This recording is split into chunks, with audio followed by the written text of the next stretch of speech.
Yo tout le monde, j'espère que vous allez bien. En tout cas, moi ça va super aujourd'hui. Et d'ailleurs, n'hésitez pas à me dire comment vous allez dans les commentaires. De toute façon, je n'y dirai pas. Aujourd'hui, ça va être très simple, on va faire une vidéo sur mon expérience chez KFC. Et toi derrière ton écran, tu te dis, mais qu'est-ce que j'en ai à branler? Et tu as raison.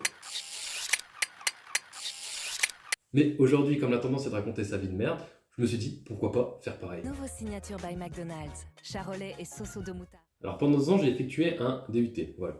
Ça sera peut-être le sujet d'une prochaine vidéo. Je sais que ces derniers temps, je suis aussi actif que normal. Moi aussi, j'ai des problèmes à régler de mon côté. C'est pour ça que ça prenait un peu de temps. Mais t'es mort, tu vas aviser. Ta femme, j'ai pris, je l'ai enculé. J'ai des charriers dans la bouche, espèce de putain. Viens, toi. Viens. J'adore les mots. Ferme ta gueule. Ah, on me dit de fermer ma gueule à travers la fenêtre. Tant pis, on laissera la blague au montage. Bref, suite à cela, j'ai décidé de faire une licence professionnelle. Mais pour ça, il fallait que je trouve une alternance. Et malheureusement, j'ai mis ma photo de profil sur tous les CV et je n'ai reçu aucune réponse. Quel dommage. Avant de travailler chez KFC, j'étais déjà pas mal débile. Et ben j'ai l'impression qu'aujourd'hui, je suis encore plus débile. Vous savez, généralement, quand vous entrez dans une entreprise, c'est pour acquérir des compétences, des connaissances. Moi, je pense que c'est l'inverse. Je suis entré chez KFC, j'ai perdu des compétences et des compétences. Il faut savoir que dans la vie, on peut dire que je suis un connard. Certaines personnes de mon entourage pourront vous le confirmer.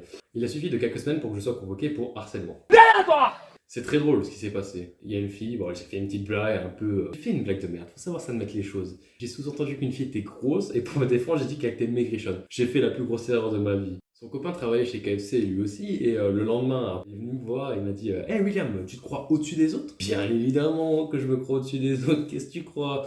Et là, il a fermé sa gueule. Il faut savoir qu'un mois après, on ne voyait plus ces 2 personnes chez KFC.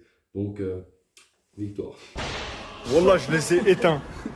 Alors, un jour j'ai fait une grosse erreur, j'ai fait tomber une boisson sur un des clients. D'ailleurs, il faut dire que ces clients sont complètement stupides et ne font pas d'efforts, et ils méritaient certainement de se prendre la boisson sur la gueule. Et d'ailleurs, je lui en avais renversé 2-3 supplémentaires si ça venait qu'à moi. Mais malheureusement, en tant qu'équipier chez KFC, j'ai bien dû dire cordialement désolé. Enfin, j'ai pas l'habitude de dire désolé aux gens plusieurs fois. La personne qui a fait tomber la boisson m'a dit d'aller faire enculer. Je lui ai dit oui monsieur cordialement, je comprends, je vais aller me faire enculer. Alors j'ai des nerfs d'acier, mais les gens qui travaillent chez KFC, c'est pas du tout ça. Je pense qu'ils devraient même faire des leçons de yoga. On va prendre l'exemple d'une des manageuses là-bas, tu lui dis bonjour, elle te dit ferme ta gueule. Et tu peux pas ouvrir ta gueule parce que certes, cette personne travaille chez KFC, elle est tout autant une victime que toi, mais c'est ta supérieure.